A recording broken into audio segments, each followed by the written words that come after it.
把他们师兄说了，你还下教这些妖人，当真是死有余辜。韩贤师，请受我祖孙2人一拜，救命之恩莫齿可忘。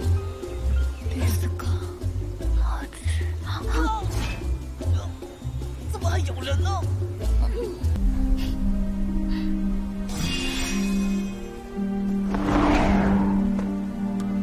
小子，我走了，后会有期。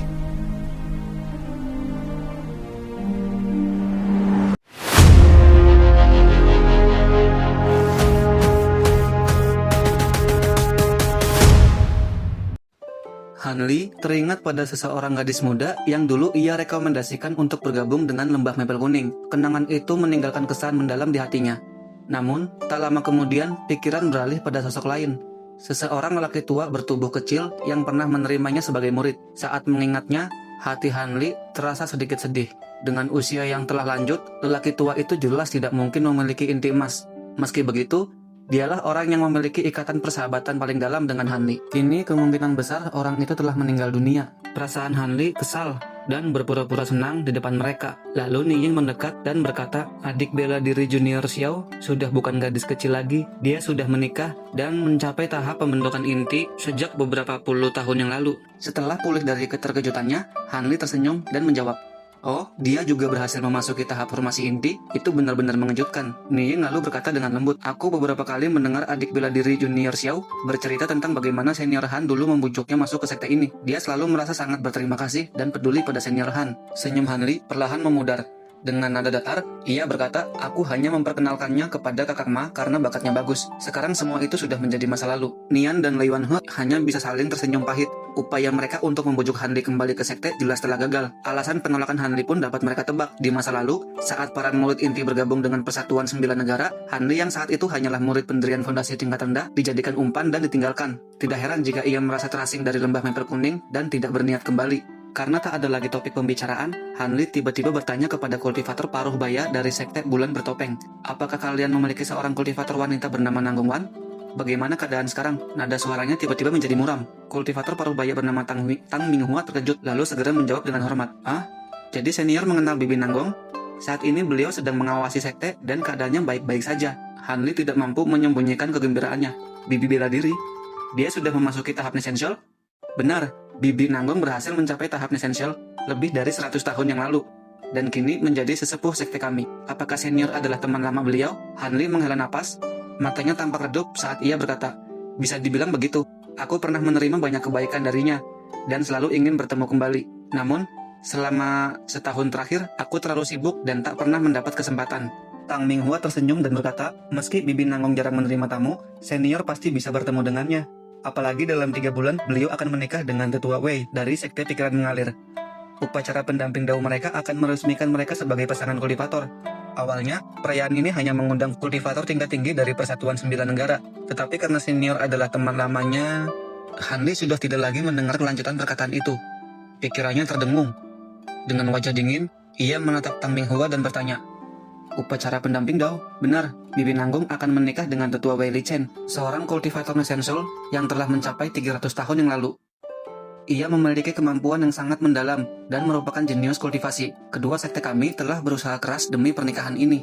Ekspresi dingin Hanli membuat Tang Minghua ketakutan. Meski berbagai pikiran aneh muncul di benaknya, ia tetap melanjutkan penjelasannya di bawah tekanan tatapan Hanli. Lei Wanhe dan yang lainnya menunjukkan ekspresi aneh. Siapapun bisa melihat bahwa hubungan Hanli dan Nanggong Wan tidaklah sederhana. Jika tidak, Hanli tidak mungkin bereaksi sekeras ini. Namun, yang mengejutkan semua orang, ekspresi dingin Hanli segera menghilang. Dengan nada lembut, ia berkata, tenanglah, rekan Taoistang. Aku tidak berniat jahat. Aku hanya sedikit gelisah mendengar bahwa mantan kekasihku akan menikah dengan orang lain. Sekarang setelah mengetahuinya, tentu aku harus ikut merayakan kebahagiaan temanku. Tang Minghua pun menghela nafas lega dan berulang kali mengucapkan kata-kata sambutan. Hanli hanya membalasnya dengan senyum tipis. Orang-orang di dalam kereta angin juga merasa lega. Bagaimanapun, 6 sekte Yue kini hampir bersatu. Dan mereka tidak ingin terjadi konflik di antara sesama sekte. Setelah itu, Hanli mengajukan beberapa pertanyaan ringan tentang 6 sekte Yue. Semua dapat dijawab dengan mudah. Namun, ketika ia mendengar bahwa leluhur Lingu dari lembah Mapel Kuning telah mendekati akhir masa hidupnya, Hanli sempat mengerutkan kening sebelum kembali bersikap seolah tidak mendengar apapun. Tiba-tiba, Hanli teringat sesuatu dan bertanya, Bukankah Bibi Nanggong memiliki sepupu bernama Nanggong Bing? Dia juga kultivator dari sekte bulan bertopeng. Tang Minghua tampaknya bingung. Nanggong Ping, senior pasti keliru. Bibi Nanggong selalu hidup menyendiri. Aku belum pernah mendengar dia memiliki sepupu. Hanli tercengang. Ia menarik napas dalam-dalam dan bertanya lagi dengan tergesa-gesa. Nanggong Ping seharusnya seorang kultivator formasi inti. Apakah mungkin kau tidak mengingatnya? Tang Minghua tersenyum kecut. Jika benar ada kultivator formasi inti seperti itu di sekte kami, aku pasti mengetahuinya. Aku yakin tidak ada seorang seperti itu. Lei Wanhe pun ikut menyela. Apa yang dikatakan rekan Taoist Tang benar. Jika ada kultivator formasi inti wanita seperti itu, kami pasti tahu dari mana senior mengetahui nama itu. Tidak apa-apa, aku hanya salah paham, jawab Hanli. Meski wajahnya jelas menunjukkan keterkejutan dan kebingungan, kini Hanli menyadari kebenarannya. Nanggong Ping bukanlah sepupu Nanggong Wan, melainkan Nanggong Wan sendiri yang telah menyamar dan mengubah penampilannya. Tidak heran jika ia tidak pernah bersikap kejam padanya dan selalu menunjukkan ekspresi aneh saat mereka berpisah. Setelah itu, Hanli benar-benar kehilangan minat untuk berbincang. Ia mengendalikan kereta angin dengan wajah muram. Melihat suasana hatinya, yang lain tidak berani berbicara sembarangan. Kereta angin pun tenggelam dalam keheningan. Kurang dari setengah hari kemudian, Hanli menghentikan kereta angin di sebuah gunung tak bernama. Ia berdiri dan berkata dengan tenang, "Kita berpisah di sini. Tempat ini hanya berjarak 1 hari perjalanan dari perbatasan negara Feng Yuan. Seharusnya aman. Aku masih memiliki urusan yang harus diselesaikan." Lei Wanhe dan yang lainnya tidak berkata apa-apa lagi. Mereka hanya mengucapkan terima kasih karena Hanli telah menyelamatkan nyawa mereka, lalu pergi meninggalkan kereta angin. Tanpa berkata sepatah kata pun, Hanli memutar kereta angin dan menghilang dari pandangan dalam sekejap. Kultivator tua dari benteng Kekaisaran Surgawi, Xian, menatap arah kepergian Hanli dan bertanya, "Saudara Taoist Lei, benarkah senior Han dulu adalah murid lembah mempel kuning dan keponakan bela diri Anda?" Lei Wanhe mengerutkan kening dan menjawab kesal, "Apa kau pikir aku mengarang cerita?" Meski nyawanya telah diselamatkan oleh Hanli, kenyataannya bahwa mantan juniornya kini telah menjadi sosok yang jauh lebih kuat dan membuatnya merasa tidak nyaman. Xian tertawa kecil, "Kakak Lei tidak perlu marah. Aku hanya merasa aneh. Jika perkataanmu benar, usia senior Han seharusnya tidak jauh berbeda dengan rekan Taoist Ni. Rekan Taoist Ni, berapa lama kau berkultivasi?" Nian menjawab, "Aku membutuhkan 200 tahun untuk mencapai tahap pembentukan inti awal." Xian mengusap dagunya dan berkata dengan serius, "Jika begitu, senior Han kemungkinan hanya membutuhkan waktu sekitar 200 tahun untuk memadatkan jiwa awal. Tahukah kalian apa artinya itu?" Kultivator sekte pedang raksasa berseru kaget. "Apakah maksud kakak Xian?" "Benar," potong Xian dengan tegas. "Sangat mungkin dia telah mencapai tahap transformasi dewa. Sudah puluhan ribu tahun sejak terakhir kali seseorang mencapainya. Meskipun kultivator transformasi dewa biasanya segera menghilang dari dunia, selama mereka masih ada, tidak seorang pun mampu menandingi mereka. Seluruh wilayah selatan surgawi, baik aliran lurus, iblis, maupun netral, akan terpaksa bersatu di hadapan kekuatan mereka." Setelah berpikir sejenak, Nian tersenyum dan berkata, "Saudara Xian terlalu berlebihan. Meskipun rekan Taoist Han berhasil mencapai tahap Essential dalam waktu sesingkat itu, tahap transformasi dewa masih terlalu jauh. Itu bukan sesuatu yang mudah dicapai. Namun, jika ia berhasil mencapai tahap Essential tingkat akhir, ia sudah cukup kuat untuk menjanjikan sektenya sebagai penguasa di wilayah tersebut. Itu jauh lebih masuk akal." Dengan sorot mata penuh semangat, kultivator bermaga Xian menjawab perlahan, "Hehehe. Mungkin aku terlalu banyak berpikir, namun jika senior Han tidak mengalami kemalangan apapun, ia pasti akan menjadi tokoh besar di selatan surgawi. Mengingat hubungannya dengan lembah mempel kuning, jika ia bersedia bergabung kembali, aku yakin tidak lama lagi kita bisa merebut kembali negara Yue." Setelah terdiam sejenak, Lei Wanhe menghela napas dan berkata, "Hubungan?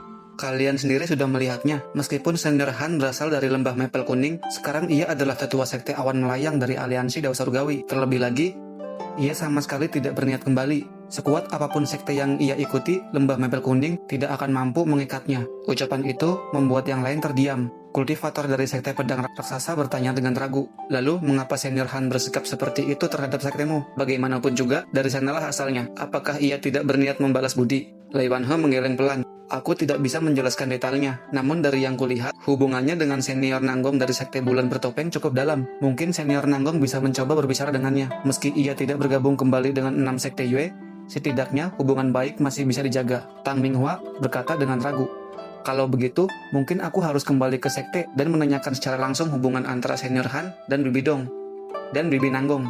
"Tidak perlu," potong Lei Wanhe. "Melibatkan kultivator tahap Essential bukan urusan kita. Biarkan para tetua yang menanganinya. Lagi pula, senior Han kemungkinan akan muncul dalam upacara 3 bulan lagi." Ia kemudian menatap sekeliling dengan wajah serius. "Yang terpenting sekarang, kita harus segera kembali ke Persatuan 9 Negara. Tempat ini tidak aman." Mendengar itu, Kelimanya menghentikan percakapan dan segera terbang meninggalkan tempat tersebut. Meski berbicara dengan nada tenang, hati Lai Wanhe sebenarnya dipenuhi kegelisahan. Bagaimana ia harus melaporkan hal ini kepada leluhur Linghu? Apakah ia harus mengatakan bahwa seorang murid yang dulu pernah mereka tinggalkan kini telah tumbuh menjadi sosok yang kekuatannya setara dengan leluhur? Lebih buruk lagi, kejadian masa lalu itu jelas membuat Han Li membenci lembah mempel kuning. Menyampaikan hal ini sama saja dengan menegur leluhur secara tidak langsung. Sepanjang perjalanan, Lai Wanhe hanya bisa menghela napas berkali-kali sambil terbang dengan perasaan murung. Sementara itu, setelah benar-benar menghilang dari pandangan mereka, Han Li menyimpan kereta angin miliknya. Kendaraan itu terlalu mencolok. Ia kemudian melanjutkan perjalanan dengan terbang menggunakan cahaya spiritual biasa. Kabar tentang Nanggong Wan datang terlalu tiba-tiba dan kabar itu buruk. Han Li perlu menenangkan diri dan memikirkan semuanya dengan matang. Di masa lalu, ia hanya 2 kali bertemu Nanggong Wan dan hanya sekali berbagi hubungan intim. Perbedaan tingkat kultivasi mereka terlalu besar, sehingga mereka bersikap layaknya orang asing. Namun tanpa ia sadari, perlahan Han Li mulai menganggap Nanggong Wan sebagai wanitanya sendiri. Setelah berhasil membentuk intimas dan mencapai tahap Nesensul, Han Li merasa dirinya kini pantas berdiri sejajar dengannya. Perasaan itu semakin menguat hingga membuatnya hampir kehilangan akal sehat saat mendengar Nanggong Wan akan menjadi pasangan Dao orang lain. Bagi Han Li, berpura-pura tidak tahu adalah hal yang mustahil. Dalam pandangannya, satu-satunya pria yang berhak menikahi Nanggong Wan di dunia ini hanyalah dirinya. Terlebih lagi, sebagai pria yang telah mengambil yin vital Nanggong Wan, ia yakin wanita itu pasti juga memiliki perasaan terhadapnya. Ia tidak mungkin membiarkan upacara tersebut berlangsung dengan damai. Kini Han Li mempertimbangkan 2 pilihan.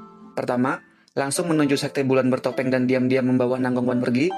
Kedua, muncul pada hari perayaan dan mengacaukan upacara pendamping Dao. Masing-masing pilihan memiliki kelebihan dan risiko. Pilih pertama lebih mudah dilakukan, tetapi Han Li ragu apakah Nanggong Wan bersedia pergi bersamanya tanpa keraguan. Bagaimanapun,